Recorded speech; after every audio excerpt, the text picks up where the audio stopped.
मित्रों, उड़द की दाल यानी कि ब्लैक ग्राम्स के बारे में कौन नहीं जानता। पूरी दुनिया इसके बारे में जानती है और पूरी दुनिया इसका इस्तेमाल करती है।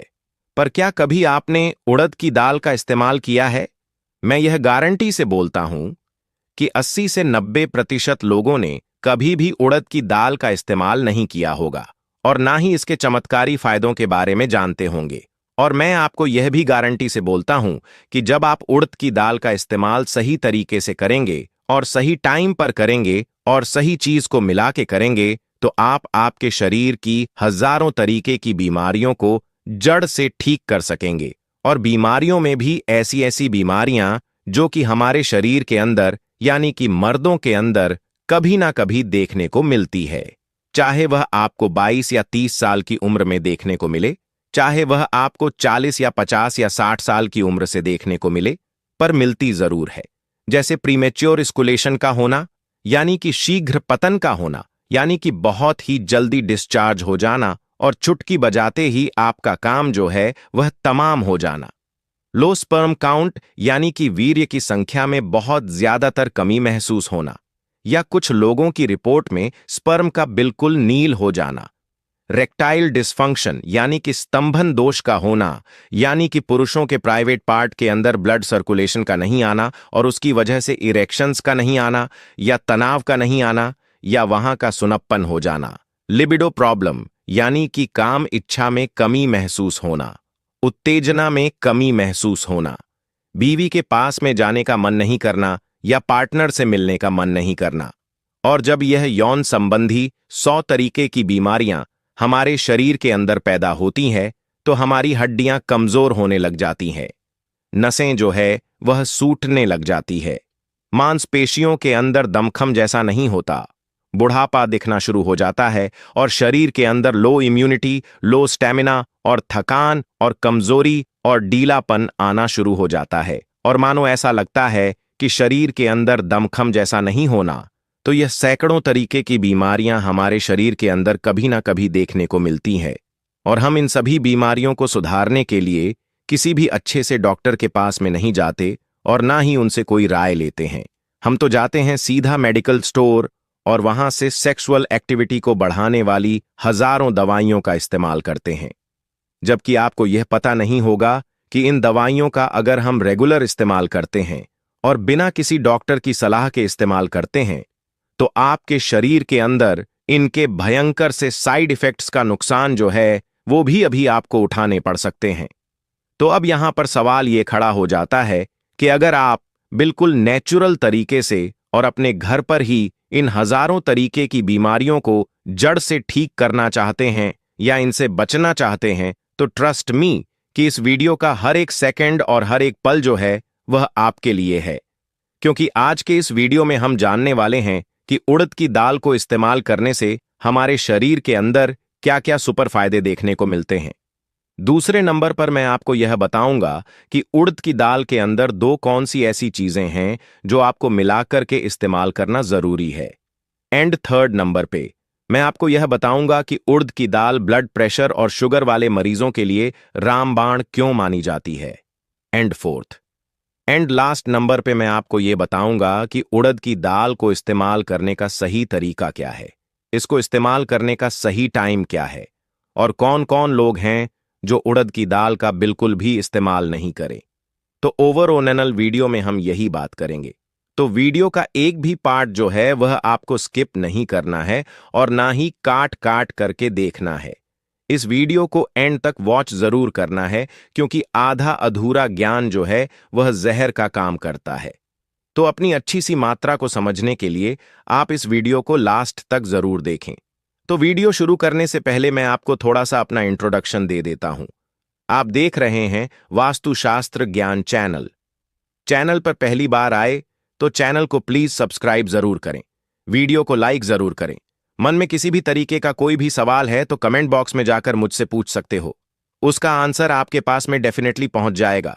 तो बिना टाइम गवाए चलते हैं इस प्यारी सी वीडियो की तरफ और जानते हैं कि उड़द की दाल को इस्तेमाल करने से हमारे शरीर के अंदर क्या क्या अद्भुत फायदे देखने को मिलते हैं, जिसमें से सबसे फर्स्ट नंबर पे और सबसे सुपर जो उड़द की दाल को इस्तेमाल करने का फायदा है।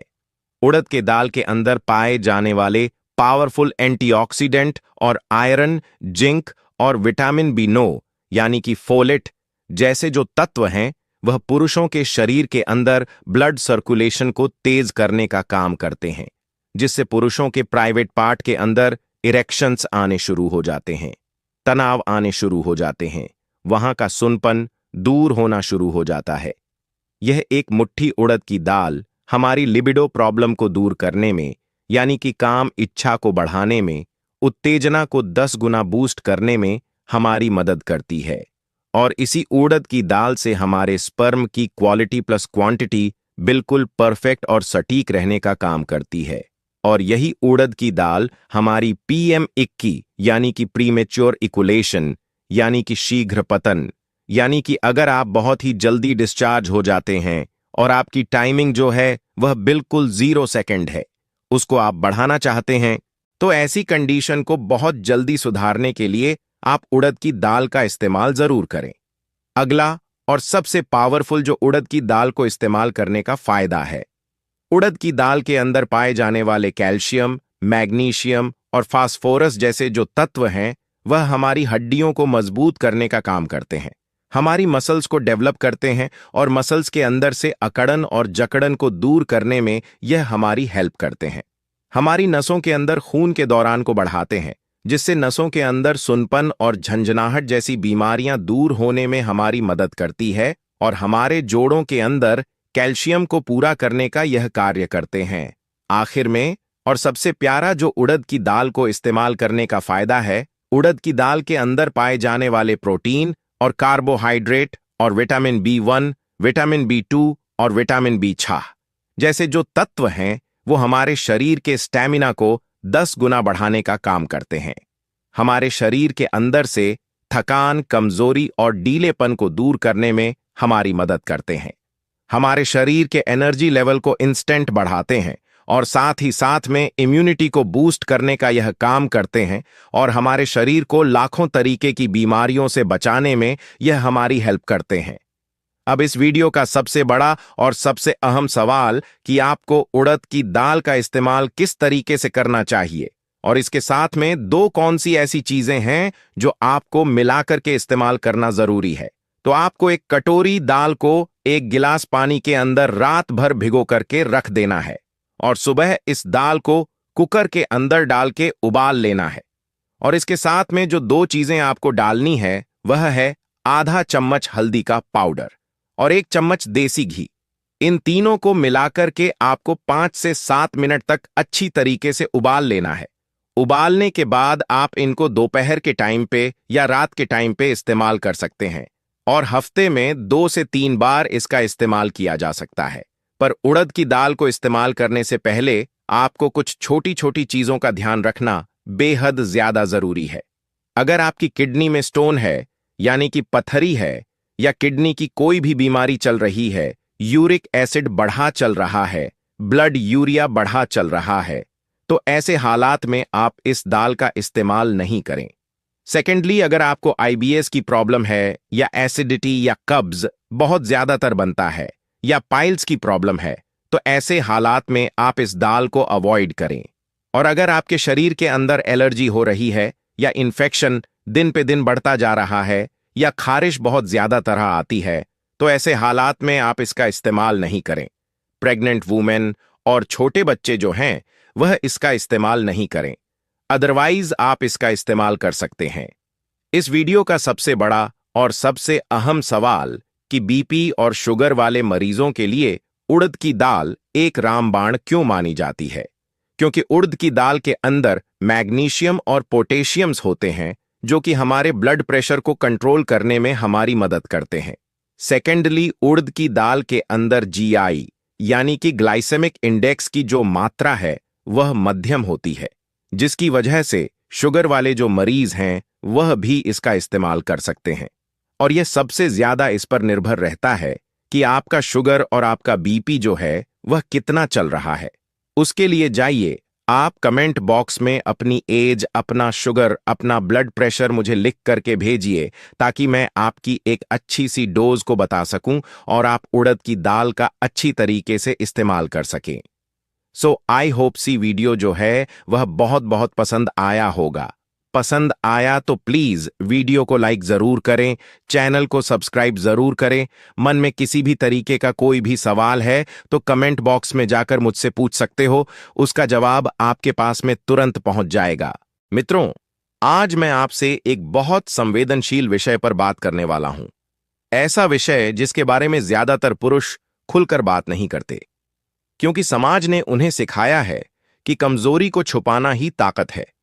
लेकिन सच यह है कि शरीर जब संकेत देता है और हम उन संकेतों को अनदेखा कर देते हैं तो वही छोटी सी समस्या धीरे धीरे एक बड़ी परेशानी बन जाती है। आज की यह वीडियो डराने के लिए नहीं है, आज की यह वीडियो समझाने के लिए है। यह वीडियो केवल सामान्य जानकारी और शैक्षणिक उद्देश्य के लिए है। किसी भी गंभीर या पुरानी समस्या में अपने डॉक्टर से सलाह जरूर लें। मित्रों, पिछले कुछ वर्षों में कई पुरुषों ने मुझसे एक जैसी बातें कही हैं। कोई 25 साल का है, कोई 30 का, कोई 40 के ऊपर। उम्र अलग अलग है, लेकिन शिकायतें काफी हद तक एक जैसी हैं। कहते हैं, शरीर पहले जैसा नहीं रहा, जल्दी थक जाता हूं, मन में डर रहता है, और जब मैं उनसे पूछता हूं कि आपने किसी से बात क्यों नहीं की, तो जवाब होता है, शर्म आती है, कौन समझेगा, सब ठीक हो जाएगा। ऐसा सोचा, शरीर क्या संकेत देता है मित्रों। हमारा शरीर हमसे रोज बात करता है, लेकिन हम सुनते नहीं। जब सुबह उठते ही थकान महसूस हो, बिना मेहनत के शरीर भारी लगे, आत्मविश्वास कम होता जाए, मन चिड़चिड़ा रहने लगे, जोड़ों में अकड़न हो, नसों में झनझनाहट हो, तो यह संकेत होते हैं कि शरीर के अंदर कुछ संतुलन बिगड़ रहा है। असली जड़ कहाँ है? आधुनिक जीवन शैली में। लंबे समय तक बैठना, मोबाइल और स्क्रीन तनाव, नींद की कमी, अनियमित खान-पान, इन सब का सीधा असर पड़ता है नसों, रक्त संचार और हार्मोनल बैलेंस पर। और जब रक्त संचार प्रभावित होता है तो शरीर के कई हिस्से पूरा पोषण नहीं पा पाते। यहीं से समस्याओं की शुरुआत होती है। आजकल बहुत से लोग समस्या होते ही सीधा दवा की तरफ भागते हैं। कोई दोस्त की सलाह पर, कोई इंटरनेट देखकर, बिना यह समझे कि हर शरीर अलग होता है और हर समस्या का समाधान एक सा नहीं हो सकता। मैं यह नहीं कह रही कि दवाइयां गलत हैं, लेकिन बिना सलाह लंबे समय तक केवल उन पर निर्भर रहना समस्या को और बढ़ा सकता है। आयुर्वेद कहता है, शरीर को बाहर से पोषण दो ताकि अंदर की व्यवस्था खुद को संतुलित कर सके। यही कारण है कि आयुर्वेद में तेल मालिश को सिर्फ आराम नहीं बल्कि चिकित्सा का हिस्सा माना गया है।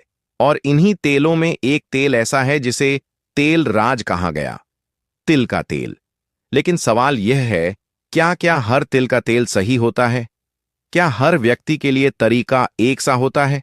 क्या हर समय इसे इस्तेमाल किया जा सकता है? इन सभी सवालों के जवाब हम अगले हिस्सों में धीरे धीरे समझेंगे। और मित्रों, यह वीडियो जल्दी जल्दी देखने वाली नहीं है। यह वीडियो उन्हें समझने के लिए है जो सच में अपने शरीर को समझना चाहते हैं। अगर आप पूरा सुनेंगे तो आपको सिर्फ जानकारी नहीं समझ मिलेगी। अगले हिस्से में मैं आपको बताऊंगा आयुर्वेद में तिल के तेल को इतना महत्वपूर्ण क्यों माना गया, यह शरीर के अंदर कैसे काम करता है और किन लोगों को इससे सबसे ज्यादा लाभ देखने को मिल सकता है। इसलिए वीडियो से जुड़े रहिए। आयुर्वेद क्या कहता है शरीर के संतुलन के बारे में? मित्रों, पिछले भाग में हमने समझा कि शरीर कैसे छोटे छोटे संकेत देता है और हम अक्सर उन्हें नजरअंदाज कर देते हैं। अब जरा आयुर्वेद की नजर से शरीर को समझने की कोशिश करते हैं। आयुर्वेद के अनुसार हमारा शरीर 3 मुख्य दोषों से बना है, वात, पित्त और कफ। जब यह तीनों संतुलन में रहते हैं तो शरीर स्वस्थ रहता है, और जब इनमें से कोई एक बिगड़ने लगता है तो बीमारी धीरे धीरे जन्म लेती है। पुरुषों में सबसे ज्यादा कौन सा दोष बिगड़ता है? आधुनिक जीवन शैली में पुरुषों में सबसे ज्यादा वात दोष प्रभावित होता है। वात दोष का संबंध होता है नसों से, मूवमेंट से, रक्त संचार से, मानसिक बेचैनी से। जब वात बढ़ता है तो शरीर में सूखापन आता है, नसें कमजोर पड़ने लगती हैं, ब्लड फ्लो असंतुलित होता है, नींद प्रभावित होती है। मन बेचैन रहने लगता है और यहीं से कई समस्याएं एक एक करके सामने आने लगती हैं। आयुर्वेद में तिल के तेल को सबसे श्रेष्ठवाद चमन तेल माना गया है। क्यों? क्योंकि तिल का तेल स्वाभाविक रूप से गर्म तासीर वाला होता है, त्वचा के अंदर गहराई तक प्रवेश करता है, नसों को पोषण देता है, शरीर की रूखापन को कम करता है। यही कारण है कि प्राचीन समय में तिल का तेल मालिश के लिए, शिशु देखभाल में, वृद्धावस्था में और थकान दूर करने के लिए इस्तेमाल किया जाता था। आधुनिक विज्ञान तिल के तेल के बारे में क्या कहता है? मित्रों, आज आधुनिक रिसर्च भी धीरे धीरे आयुर्वेद की बातों को समर्थन दे रही है। तिल के तेल में पाए जाते हैं अच्छे फैटी एसिड, सेसमिन और सेसमोल जैसे एंटीऑक्सीडेंट, विटामिन ए। कुछ खनिज तत्व या तत्व मिलकर कोशिकाओं को ऑक्सीडेटिव स्ट्रेस से बचाने में, त्वचा और नसों को पोषण देने में, सूजन को शांत करने में सहायक हो सकते हैं। जब तिल के तेल से हल्की सही दिशा में मालिश की जाती है तो त्वचा के नीचे मौजूद रिसेप्टर्स सक्रिय होते हैं। इससे स्थानीय रक्त प्रवाह बेहतर हो सकता है, मांसपेशियां रिलैक्स हो सकती हैं, नसों पर दबाव कम हो सकता है। ध्यान रखिए, ये कोई जादू नहीं है, ये शरीर की प्राकृतिक प्रतिक्रिया है। तेल सिर्फ त्वचा पर लगता है। ये गलतफहमी बहुत से लोग सोचते हैं कि तेल सिर्फ ऊपर ऊपर ही काम करता है, लेकिन सच्चाई यह है कि त्वचा हमारे शरीर का सबसे बड़ा अंग है। त्वचा के नीचे नसें, रक्त वाहिकाएं, मांसपेशियां सब आपस में जुड़ी होती हैं। जब सही तेल सही समय पर सही तरीके से लगाया जाता है तो उसका असर सिर्फ ऊपर नहीं, अंदर तक महसूस किया जाता है। तिल का तेल और मानसिक शांतिवाद दोष सिर्फ शरीर से नहीं, मन से भी जुड़ा होता है। जब वात बढ़ता है तो व्यक्ति जल्दी घबरा जाता है, नींद ठीक से नहीं आती, मन अस्थिर रहता है। तिल के तेल की मालिश शरीर को रिलैक्स करने में, नर्वस सिस्टम को शांत करने में, नींद की गुणवत्ता सुधारने में सहायक हो सकती है। यही वजह है कि रात को सोने से पहले तेल मालिश की सलाह दी जाती है। अब मैं आपको बिना किसी डर या झिझक के एक बात समझाना चाहता हूं। जब शरीर के निचले हिस्से में रक्त संचार ठीक से नहीं होता, नसों में तनाव रहता है, मांसपेशियां मकड़ी रहती हैं, तो स्वाभाविक है कि उसका असर शरीर की कार्यक्षमता पर पड़ता है। आयुर्वेद इसे स्थानीय वात असंतुलन मानता है और ऐसे में बाहर से पोषण देना एक सहायक कदम माना जाता है। अब यहां एक बहुत महत्वपूर्ण सवाल उठता है, अगर तिल का तेल इतना अच्छा है तो क्या उसे अकेले ही इस्तेमाल करना चाहिए या किसी दूसरे तेल के साथ मिलाकर? आयुर्वेद में तेलों के संयोजन को बहुत महत्व दिया गया है और यही कारण है कि अगले भाग में मैं आपको बताऊंगा किस तेल के साथ तिल का तेल मिलाना बेहतर होता है, अलग अलग शरीर प्रकार के लिए क्या बदलाव करने चाहिए और किन लोगों को विशेष सावधानी रखनी चाहिए। मित्रों, प्राकृतिक तरीकों में सबसे जरूरी चीज होती है धैर्य। यह तरीके धीरे असर दिखाते हैं, लेकिन शरीर के साथ लड़ते नहीं, बल्कि शरीर को समझकर काम करते हैं। अगर आप अपने शरीर को सहसम्मान देंगे तो शरीर भी आपका साथ देगा। अगले भाग में हम बात करेंगे तिल के तेल के वास्तविक फायदे, शरीर के अलग अलग हिस्सों पर इसका असर और वह कारण जिसकी वजह से लोग इसे इस्तेमाल करके गलत नतीजे पाते हैं। इसीलिए जुड़े रहिए। मित्रों, अब तक हमने यह समझ लिया है कि तिल का तेल आयुर्वेद में क्यों इतना महत्वपूर्ण माना गया है। अब मैं आपसे बिल्कुल साफ बात करना चाहता हूं कि इसके वास्तविक फायदे किस तरह शरीर में धीरे धीरे दिखाई देते हैं। जब तिल के तेल से हल्के हाथों से मालिश की जाती है तो त्वचा के नीचे मौजूद रक्त वाहिकाएं धीरे धीरे सक्रिय होती हैं। इससे स्थानीय रक्त प्रवाह बेहतर महसूस हो सकता है, ठंडाईपन और सुन्नता कम हो सकती है, जकड़न में आराम मिल सकता है। यह असर एक दिन में नहीं, लेकिन नियमितता से कई लोगों में देखा गया है। आधुनिक जीवन में लंबे समय तक बैठना कम, शारीरिक गतिविधि, तनाव, इन सब का सीधा असर नर्वस सिस्टम पर पड़ता है। तिल के तेल की मालिश नसों को गर्माहट देने में, मांसपेशियों को रिलैक्स करने में, अकड़ को कम करने में सहायक हो सकती है। यही कारण है कि जिन लोगों को झंझनाहट, भारीपन या थकान अधिक महसूस होती है, उन्हें मालिश से कुछ राहत महसूस होती है। मित्रों, यह समझना बहुत जरूरी है कि शरीर और मन एक दूसरे से जुड़े होते हैं। जब शरीर में रक्त संचार बेहतर लगता है, मांसपेशियां ढीली और हल्की लगती हैं। नींद थोड़ी गहरी आती है तो मन भी शांत महसूस करता है। आत्मविश्वास बेहतर होता है, तनाव कम लगता है। यही वजह है कि आयुर्वेद में तेल मालिश को दिनचर्या का हिस्सा माना गया है। अब आते हैं इस वीडियो के सबसे महत्वपूर्ण हिस्से पर। कैसे इस्तेमाल करें, कितना करें और कौन ना करें। सही तेल का चुनाव। सबसे पहले यह समझिए, हर तिल का तेल एक सा नहीं होता। कोशिश करें शुद्ध, ठंडे, प्रेस किया हुआ, बिना खुशबू और केमिकल वाला तिल का तेल लें। तिल के तेल के साथ क्या मिलाएं? आयुर्वेदिक दृष्टि से तिल के तेल के साथ नारियल का तेल मिलाना संतुलन बनाता है। कारण, तिल का तेल गर्म तासीर का होता है, नारियल का तेल ठंडी तासीर का। दोनों मिलकर शरीर को न ज्यादा गर्म करते हैं न ज्यादा ठंडा। सही मात्रा 1 चम्मच तिल का तेल, 1 चम्मच नारियल का तेल, दोनों को मिलाकर हल्का गुनगुना कर लें। मसाज करने का सही तरीका, हमेशा हल्के हाथों से बिना जोर लगाए गोलाकार गति में मसाज करें। समय 3 से 5 मिनट स्थानीय मालिश के लिए पर्याप्त है। बॉडी मसाज, जांघें, पीठ, कंधे, पैर 10 से 15 मिनट पर्याप्त होते हैं। सही समय क्या है? सबसे अच्छा समय रात को सोने से पहले या नहाने से 30 मिनट पहले। रात की मालिश नर्वस सिस्टम को शांत करती है, नींद की गुणवत्ता सुधारने में मदद कर सकती है। किन लोगों को सावधानी रखनी चाहिए? अगर त्वचा पर घाव है, फंगल इन्फेक्शन है, एलर्जी या जलन है तो उस जगह तेल मालिश ना करें। अगर बहुत अधिक पसीना आता है, त्वचा बहुत संवेदनशील है तो पहले थोड़ी मात्रा से परीक्षण करें। बीपी और शुगर वाले लोग क्या करें? ब्लड प्रेशर या डायबिटीज वाले लोग अक्सर पूछते हैं, क्या हम यह कर सकते हैं? जवाब है हां, लेकिन सावधानी के साथ। सप्ताह में 2 से 3 बार पर्याप्त है। ध्यान रखें, शरीर की प्रतिक्रिया देखें। कोई असहजता हो तो रोके। नियमित दवा बंद ना करें और सबसे जरूरी, अपने डॉक्टर से सलाह जरूर लें। सबसे बड़ी गलती जो लोग करते हैं, बहुत से लोग एक दिन करते हैं, फिर छोड़ देते हैं और कहते हैं कोई फायदा नहीं हुआ। मित्रों, प्राकृतिक तरीकों में धैर्य सबसे बड़ी दवा है। यह तरीके शरीर को समय देते हैं, अंदर से संतुलन बनाने में मदद करते हैं। मित्रों, शरीर कोई मशीन नहीं है जिसका बटन दबाकर तुरंत ठीक किया जा सके। शरीर सुनता है, समझता है और प्रतिक्रिया देता है। जब आप उसे सम्मान देंगे, समय देंगे और सही देखभाल देंगे तो शरीर भी धीरे धीरे आपका साथ देने लगता है। आज की यह वीडियो किसी चमत्कार का वादा नहीं थी, बल्कि एक समझ देने की कोशिश थी।